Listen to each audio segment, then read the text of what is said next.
सबर की डेफिनेशन यहीं से समझ लें। देखिए सबर is not waiting, sometimes waiting is suffering. सबर है waiting with a good attitude, ये सबर होता है। हाथ पर हाथ धरे बैठ के कुछ भी नहीं किया, अपनी सिचुएशन चेंज करने की कोशिश नहीं की वगैरह वगैरह, ये सबर नहीं है। बेहतरीन सबर ये है कि आप तमाम असबाब इख्तियार करें, और सबसे बेहतरीन तो ये कि आप अल्लाह के आगे झुक जाएं, अल्लाह के फैसलों के आगे, और अल्लाह से गिड़गिड़ाएं, लेकिन ये कि एक भी जुमला शिकायत का ना निकालें। ये असल में सब्रन जमीला है, द ब्यूटीफुल पेशेंस। मुश्किल और परेशानी में सब्र कैसे किया जाए? रसूलुल्लाह को याद कर लिया करें, उन पे आई हुई तकलीफ को याद कर लिया करें, अहलुल बैत की तकलीफ को याद कर लिया करें।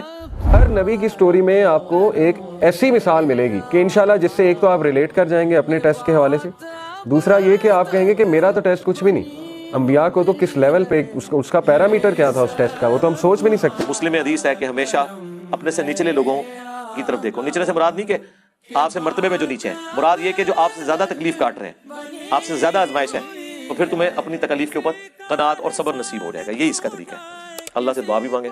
आपको एक थोड़ा सा सब्र का मैं तरीका बताऊं।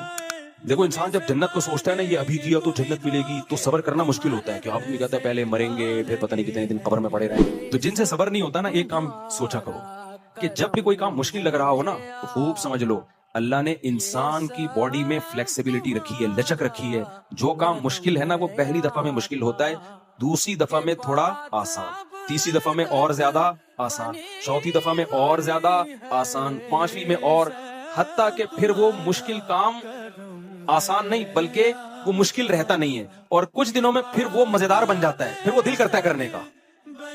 अल्लाह की रजा पर राजी रहना, जो कुछ हो रहा है अल्लाह की मर्जी से हो रहा है। और एक और हदीस में आता है, रसूलुल्लाह सल्लल्लाहु अलैहि वसल्लम ने फरमाया कि क़यामत के दिन मीज़ान के तराजू में सब्र से ज्यादा वजनी कोई नेकी नहीं होगी। तहज्जुद भी नेकी है, नमाज भी नेकी है, और रोजे भी नेकी है, सदक़ात और खैरात भी नेकी है, लेकिन नबी ने क्या फरमाया? सबसे वजनी नेकी क्या है? मुसीबत में सब्र करना। अल्लाह के नबी ने फरमाया कि जो कोई भी सब्र करेगा अल्लाह उसे सब्र दे देगा। सब्र करना पड़ता है, सब्र प्रैक्टिस करने से आता है, और सब्र से बेहतरीन चीज इंसान की जिंदगी में हो ही नहीं सकती।